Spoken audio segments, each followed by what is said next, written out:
Assalamualaikum warahmatullahi wabarakatuh. Shalom, salve, Om Swastiastu, Namo Buddhaya, salam kebajikan, salam sehat. Perkenalkan, saya Vincentius Budiman Pantas STMT dengan NUPTK 3259766667130273. Dosen tetap pada program studi D4 Rancangan Jalan dan Jembatan jurusan Teknik Sipil Politeknik Negeri Kuta.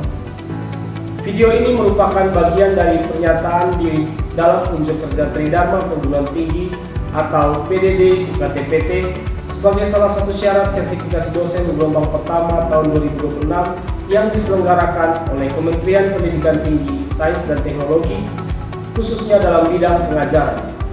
Tujuan sertifikasi dosen ini adalah untuk meningkatkan kualitas dosen dalam hal pengajaran, penelitian, dan pengabdian masyarakat.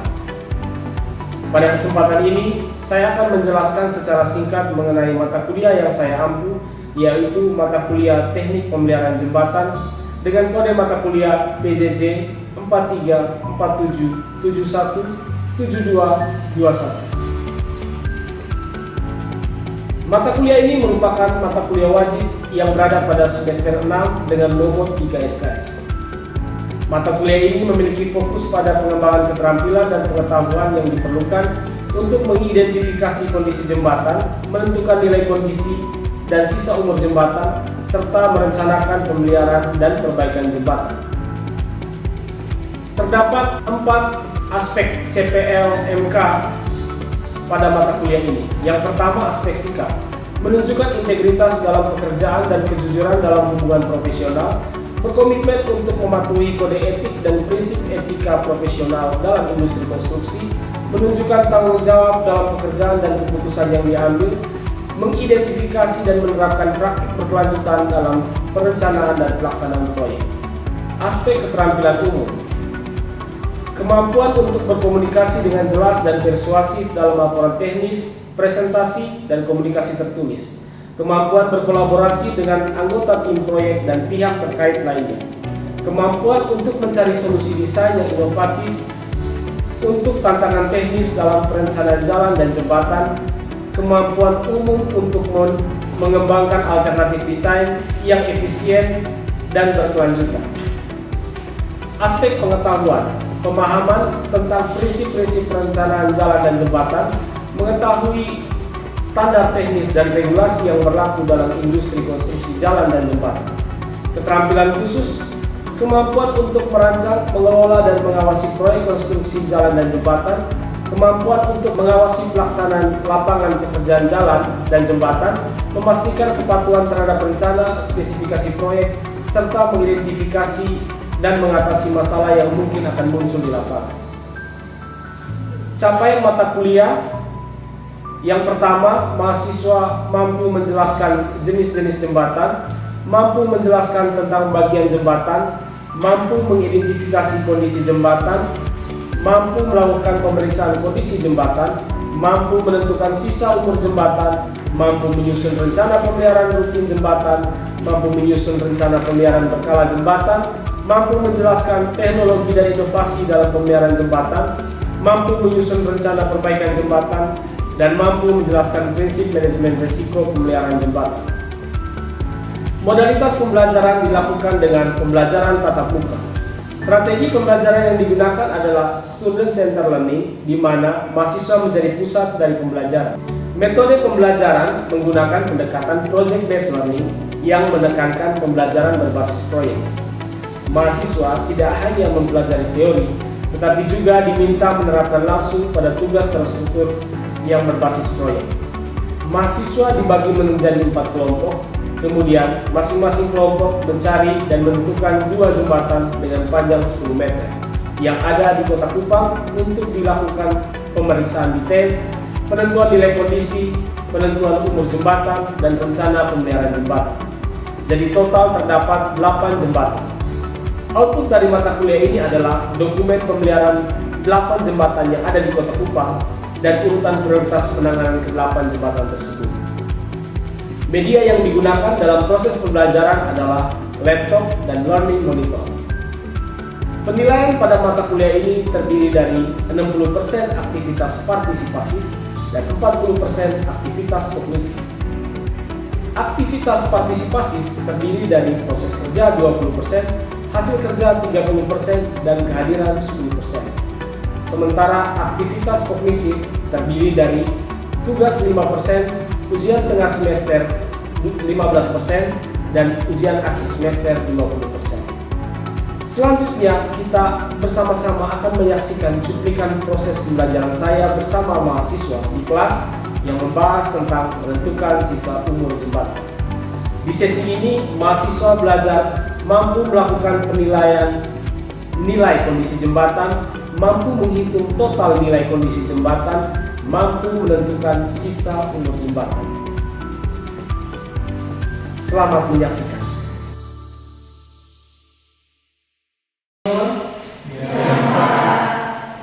Kita kembali lagi di kelas pemeliharaan jembatan, teknik pemeliharaan jembatan. Sebelum kita mulai perkuliahan, boleh saya minta saudara lihat deskripsi. Mari kita sama-sama berdoa dan doa yang baik. Terima kasih atas waktu dan kesempatan yang sudah memberi kepada kami.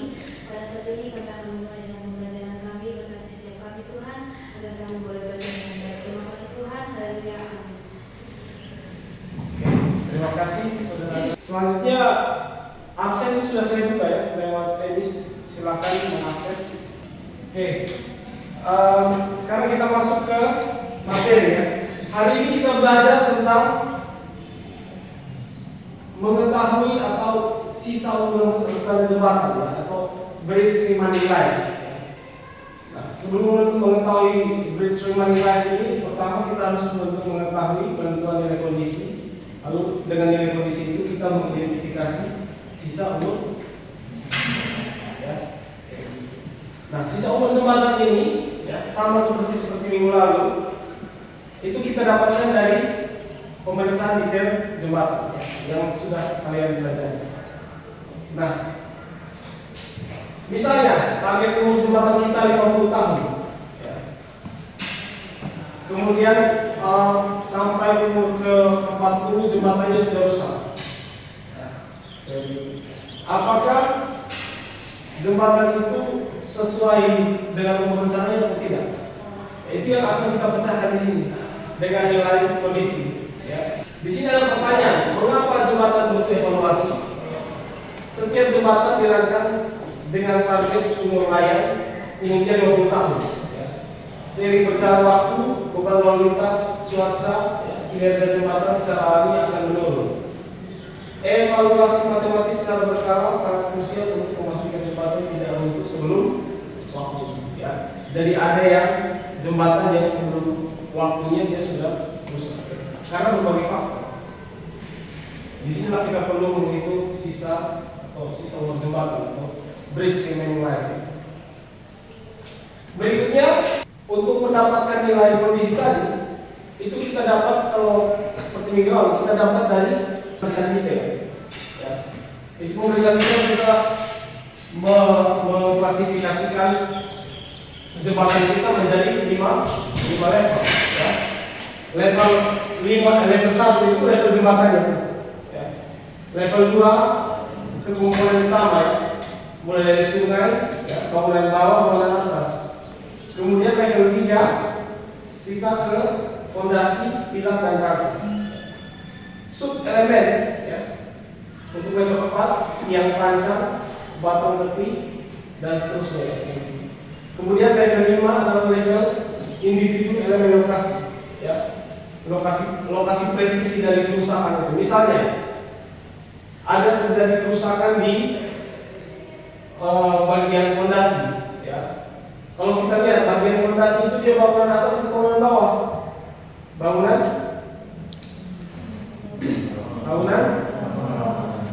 apa? Oke, boleh. Ya, bangunan bawah, mantap sekali gitu ya. Jadi fondasi itu ada di bangunan bawah. Maka pada level 2 serinya di atau kodenya di 2.300 ya. Kemudian di level 3 ya dia di 3.310. Nah, sekarang bagian mana fondasi yang rusak? Ya, kita bisa lihat. Ya, misalnya bagian tepi bawah fondasi kah? Ya. Lalu bagaimana sebelah kiri atau sebelah kanan kita dapat dilihat di level 5. Ya. Nah, semua angka yang kita dapatkan dari semua level tadi, misalnya contoh kita kasih nilai pada level 5 itu berapa? 2 ya untuk fondasi ya. Kemudian 5 itu menjadi nilai 2 pada level 5 itu menjadi nilai 2 pada level 4 dan menjadi nilai 2 pada level 3. Nah, beginilah cara menghitung nilai kondisi ya. Jadi setiap elemen itu kita nilai dengan S, R, K, F, P. S itu apa? Struktur. Ya, misalnya elemen fondasi tadi. Ya, kita nilai strukturnya bagaimana. Misalnya apa ada kerusakan struktural tidak? Ya. Kalau misalnya ada, kita isi 1, kalau tidak ada isi 0. Ya. Kemudian apakah terjadi perkembangan? Perkembangan itu misalnya begini, dari penurunan fondasi maka bawahnya di atas jadi turun. Ya. Itu artinya perkembangan. Maka kita isi 1 untuk kalau misalnya terjadi dan 0 kalau misalnya tidak. Ya. Kemudian kerusakan. Kalau kerusakan itu bagaimana?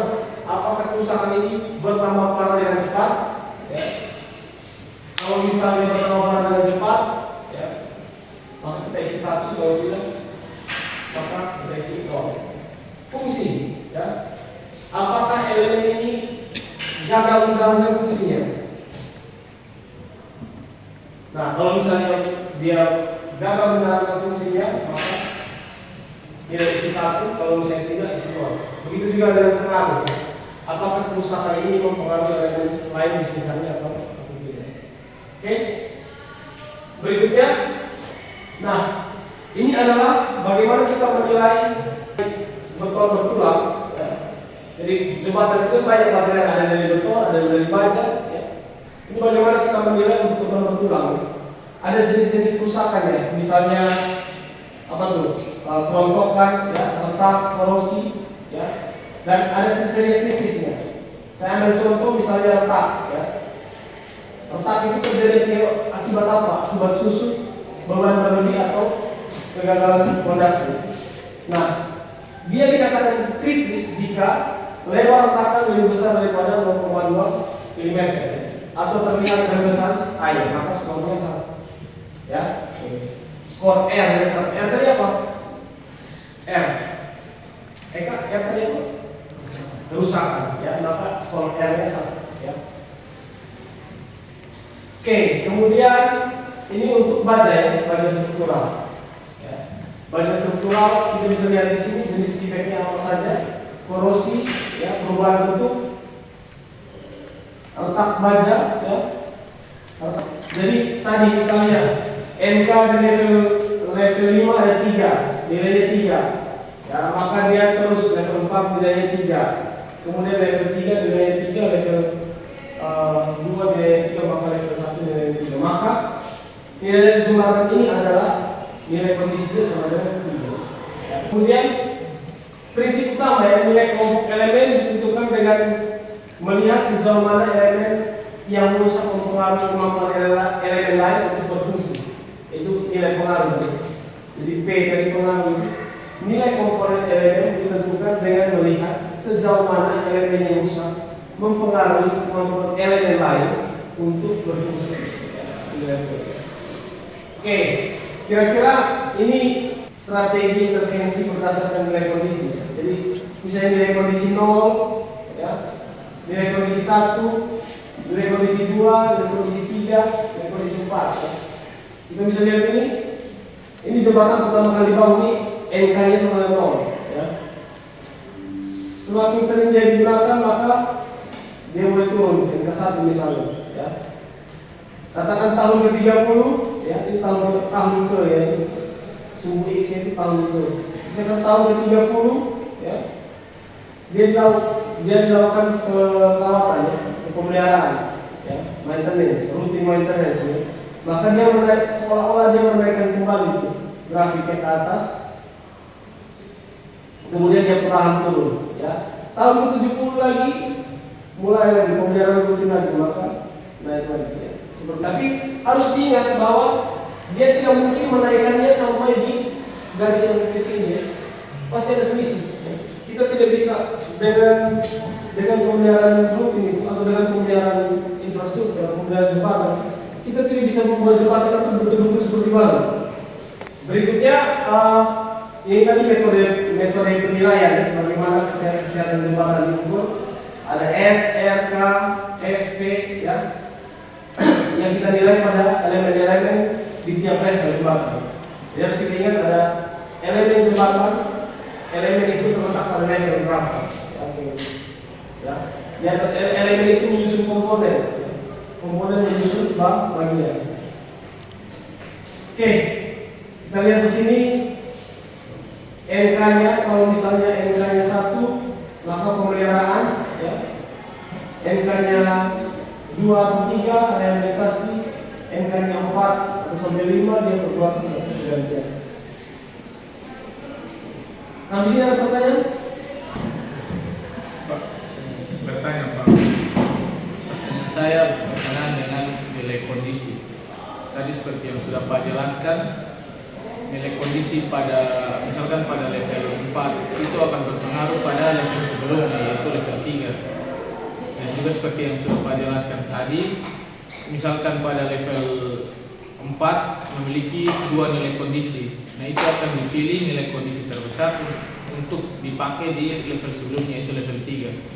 Jadi pertanyaan saya, kenapa kemudian yang dipilih dari nilai, misalkan ada 2 nilai tersebut, kenapa yang dipilih itu nilai terbesar? Kenapa itu yang dipakai untuk mewakili dan dipakai di level berikutnya? Pertanyaan yang bagus. Ada yang bisa jawab? Kevin? Bisa jawab? Ya bisa? Bisa? Oke. Ya. Jadi ada dua nilai dalam satu nilai keempat tadi ya. Untuk nilai kelima ada 2 nilai. 3 dan 4 atau 2 dan 3 ya. Misalnya nilai kondisi 2 dan nilai kondisi 3. Kenapa yang dipilih 3 untuk mewakili level 4 ke level 3 ya? Itu karena kalau kita pakai yang kecil ya, itu kerusakannya 3 itu kan kerusakannya lebih parah ya. Berarti kita harus pakai kerusakan yang nilai kerusakan yang lebih parah untuk mengcover yang lain. Ya, paham ya saya maksudnya? Jadi kalau misalnya kita pakai 2, maka kerusakan yang lebih parah itu tidak tercover. Kita harus pakai nilai yang lebih besar. Ya. Oke, mungkin ada pertanyaan lain? Oke, kita lanjutkan dulu ya. Nah, dari tadi kita sudah tahu tuh, ya, nilai kondisi ya dipengaruhi oleh struktur, kerusakan, perkembangan, fungsi dan pengaruh. Ini yang mempengaruhi nilai kondisi pada tiap elemen, di setiap elemen pada setiap level. Ya. Nah, misalnya, ya, ini tadi kita punya nilai sambungan, ya. Sambungan, gelagar, jembatan 4, NK2, NK2, NK3 ya. Maka pada level berikut, bangunan atas, maka dia pakai NK3, pakai yang paling besar ya. Oke. Maka statusnya adalah rusak berat untuk bangunan atas. Kalau misalnya kita pakai NK2 tadi seperti pertanyaan ini cek, ya, maka apa? Dia tidak akan mengcover NK3 ini. Ya, dia tidak akan mengcover NK3 ini. Jadi jenis kerusakannya lebih kecil. Oke, nah dari nilai NK tadi kita masuk ke sisa umur apa? Umur layanan dipakai.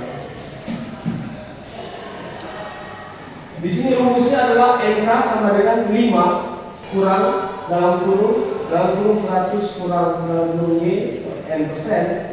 Ya, dibagi A itu kurung ditambahkan 1 per B. Ibaratnya itu adalah umur saat jembatan mencari kondisi NK. Ya. Jadi yang kita cari itu sebenarnya ini umur jembatan saat mencapai kondisi ini. NK kan nilai kondisi. Yang kita cari itu umur ini.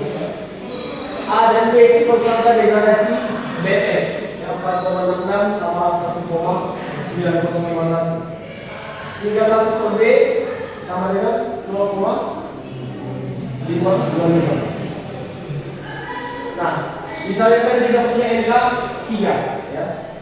Kemudian kita masukkan nilainya. Kira-kira hasilnya misalnya dengan nilai NK 3 telah didapat. Misi materi kita sekarang adalah mencari nilai Y ya. Kita mencari nilai Y. Maka kita dapat Y nya sama dengan 41 ya. 41 tahun. Y itu usia jembatan saat ini berdasarkan kondisi elemen dan elemen tiap jembatan. Umurnya 41. Sisanya berapa berarti? Sisanya berapa?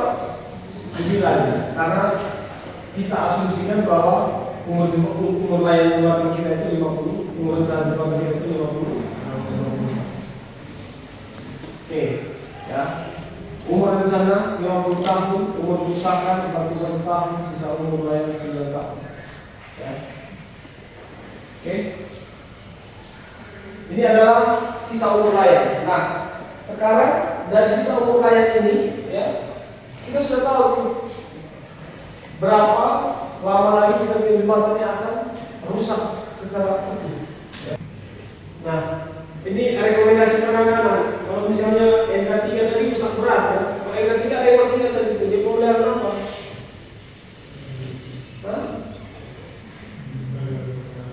Rehabilitasi. Nah, kemudian ini adalah ringkasan akhir dari dimulai dari yang inspeksi, ya, inspeksi detail tadi ya,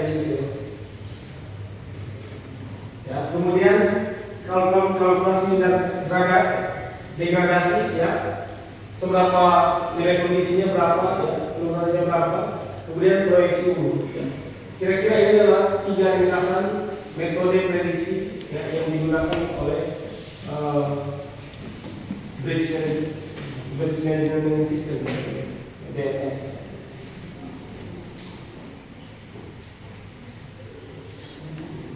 Oke, seperti yang kalian lakukan kali lalu, ya, kalian telah dibagi menjadi 4 kelompok dalam satu kelas untuk masing-masing kelompok mencari 2 jembatan, ya, betul ya. Tugas dari 4 kelompok kemarin, ya, sudah saya himpun dan kalian juga sudah menghitung nilai NK, ya, sehingga kita bisa lihat di sini, ya, untuk 4 berapa nih? Ada 8 ya, 8 kita punya 8 jembatan yang sudah kalian. Ini kelompok 1 ya, Bignoni Wairpo kelompok 1 ya. Olerius Kentui jembatan kelompok 2 ya. Kemudian Pakukua, Bakunase kelompok 3 dan Sahabat Dede ini kelompok 4 ya. Jadi dari sini saya sudah menghimpun kalian punya nilai kondisi yang telah kalian hitung, tapi kalian belum hitung sisa umur layar dan jembatan. Maka tugas kalian ke depannya adalah untuk minggu depan hitung nilai sisa umur layar jembatan, kemudian tentukan dia jembatan tersebut akan dilakukan pemeliharaan apa berdasarkan nilai kondisi. Ya, maka sampai sini ada pertanyaan? Saya mau bertanya. Tadi soal tentang sisa umur layar jembatan. Kan dengan nilai kondisi 3 tadi nilai kondisi 3 untuk umur rencana 50 tahun itu sisa umur layarnya 9 tahun. Apakah 9 tahun itu menggambarkan bahwa 9 tahun ke depan umur jembatan itu akan mencapai 50 tahun atau 41 tahun lalu jembatan itu baru dibuka? Oke, pertanyaan bagus ya. Jadi kritis sekali nih kan. Jadi ini ada dua konsep yang perlu dibedakan. Yang pertama umur layar dan umur. umur layak itu semacam kita mengukur ya nilai waktu dari jembatan itu berdasarkan kemampuan dia menahan beban.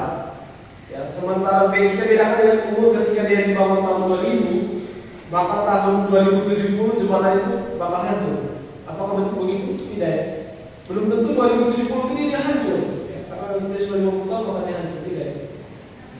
Jadi bedakan umur sama umur layak. Umur layak itu adalah kemampuan jembatan itu untuk melakukan pelayanan, maksudnya dilintasi oleh kendaraan, ya, menahan beban. Paham ya? Kan? Ada yang bertanya? Mau bertanya lagi, Kevin? Pasif Kevin. Oke.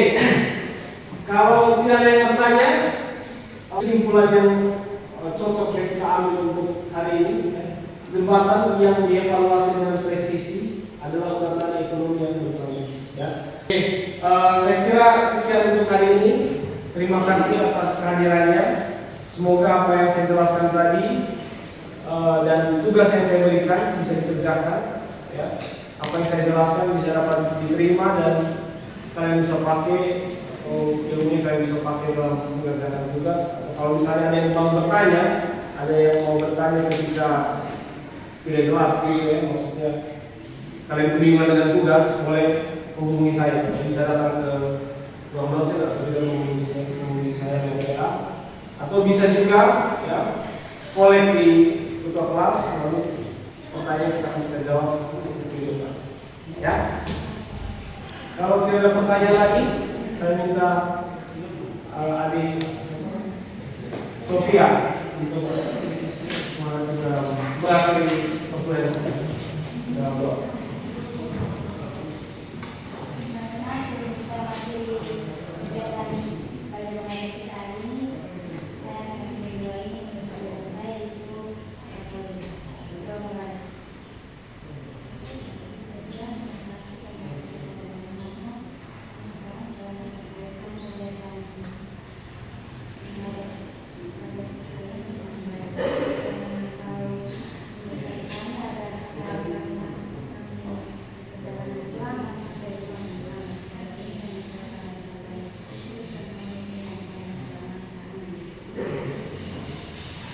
Oke, terima kasih. Sampai bertemu minggu depan.